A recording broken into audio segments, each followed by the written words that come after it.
All right, let's talk about something serious. Today, we're going to completely tear down your survival plan. I mean, rip it to shreds. And then we're going to build a new one. One that's not about what's in your backpack, but about where your feet are planted. It's all about geography. So let's get right into it. Okay, let me ask you something, and I want you to be totally honest with yourself. What's your actual plan A?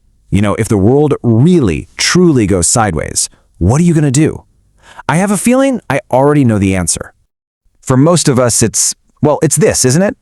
We've got that bug-out bag tucked away in a closet, the car has maybe half a tank of gas, and the plan is this kind of fuzzy idea of get out of the city or head for the mountains. Look, it's the default plan for just about everyone. And you know what? It is fatally flawed.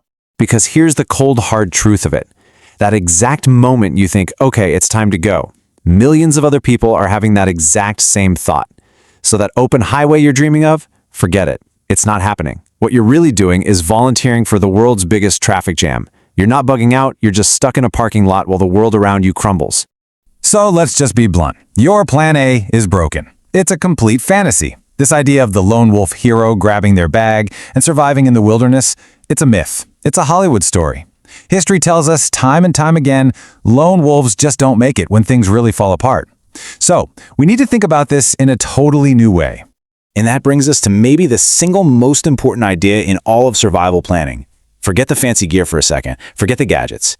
Geography is the ultimate prep. Everything else, it's just an accessory. Let me say that again. Where you are is infinitely more important than what you have. Your zip code matters more than your backpack. So how do you figure out if your location is any good? Well, that's where the fortress test comes in. Think of it as a brutally honest filter. We're going to use it to figure out if a place is actually survivable for real in the long haul. This isn't about finding some little hidey hole for a few weeks. It's about finding a place that can actually thrive when the rest of the world goes dark. And this test, it's pretty simple actually. It's built on just 3 key filters. 3 things you have to look for. 1, your distance from the chaos. 2, can the land around you actually produce food? And 3, what about the people? What's the culture like? A place has to pass all 3 of these tests to be a true fortress. So let's dig into each one. Okay, filter number 1 is what we call the kinetic buffer. Sounds fancy, but it's really just about simple physics. Think about it. A crisis hits and a wave of panicked people starts pouring out of the cities. That wave can only travel so far. The rule of thumb, you need to be at least 1 full tank of gas away from any major city. That simple distance, it's your first and maybe your most important wall of defense. All right, filter number 2, caloric independence. And listen, this one is a hard and fast rule. There is no negotiating with this one. Your average city, it has maybe 3 days of food on the shelves. After that, it's over. So a true fortress has to be located in a place that produces more food than it eats. Simple question. If every single supply truck in the country stopped rolling tomorrow, could the land around you feed the people who live there? Yes or no? And that brings us to the third and final filter, culture. This is the one that just completely shatters that lone wolf fantasy, because survival isn't a solo sport. You don't just need a good location, you need good neighbors. A community full of producers, not just consumers. You need people who know how to fix things, grow things, build things. You need welders and nurses and farmers. That network, a community of skilled people, that is the ultimate survival tool.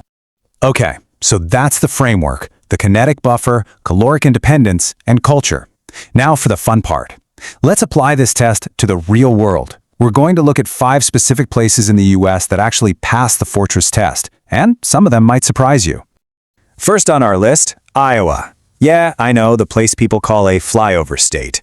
Well, flying over it is a huge mistake. You're flying over some of the most productive farmland in human history. That blacktop soil, it's measured in feet, not inches.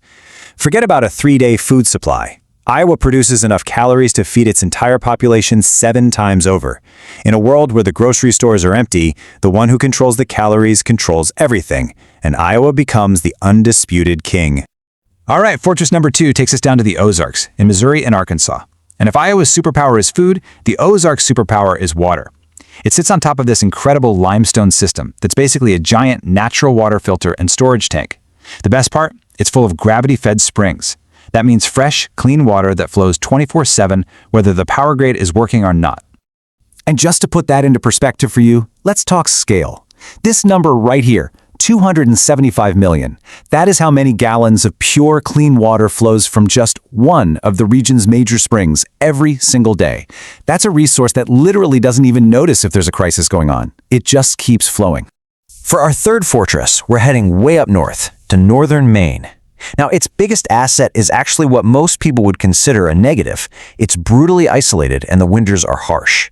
It's tough to get to and even tougher to survive if you don't know what you're doing. But see, that's the point. The place is almost 90% forest, so you've got unlimited fuel. It's got over 6,000 lakes and ponds for water. And that harsh winter, it acts like a giant wall, filtering out anyone who isn't serious about survival. Okay, fortress number 4 is Knoxville, Tennessee. And from a strategic point of view, this place is a masterpiece. First, you've got the Appalachian Mountains acting as a huge natural barrier. Then you've got the Tennessee Valley Authority, all those dams providing steady, reliable hydropower that isn't dependent on a fragile grid. And on top of that, you have a deep-rooted culture of tough, self-reliant people. It's like a natural citadel just sitting there. And for our final fortress, this one's a little different. It's not just about geology, it's about ideology. We're talking about the American Redoubt, centered around Idaho, western Montana, and parts of Wyoming. For decades, this has been a destination for people who are serious about self-sufficiency. This is the key. In the Redoubt, being a prepper doesn't make you the weirdo on the block. It makes you a normal neighbor. You're not an outlier, you're just part of a system that's been getting ready for a long, long time. Now, I can already hear some of you thinking, this is all great, but why not just build a high-tech bunker and write it all out underground? It's a tempting idea, right? But we really need to talk about this because it's probably one of the most dangerous delusions in the entire survival world. And here's the simple reason why. A bunker isn't a strategy. It's a very, very expensive coffin. The second you lock that door, you've started a countdown timer. You've completely isolated yourself from the two things that actually guarantee long-term survival: a sustainable food source and a community of people to work with. You're not surviving. You're just waiting to run out of supplies. I mean, just look at the difference here. It couldn't be clearer. A fortress location is built on renewable agriculture and an active community. A bunker is built on canned food and total isolation. One is designed for the long term, the other for the short term. One is about actually rebuilding something new, and the other, well, the other's just about putting off the inevitable end. So, look, we've talked about these 5 places, but honestly, this isn't really about Iowa or the Ozarks. This is about your location, right where you're sitting now. Because the laws of physics and logistics, they don't care about your feelings. Your current address has a survival score, and it has one whether you've ever bothered to figure it out or not.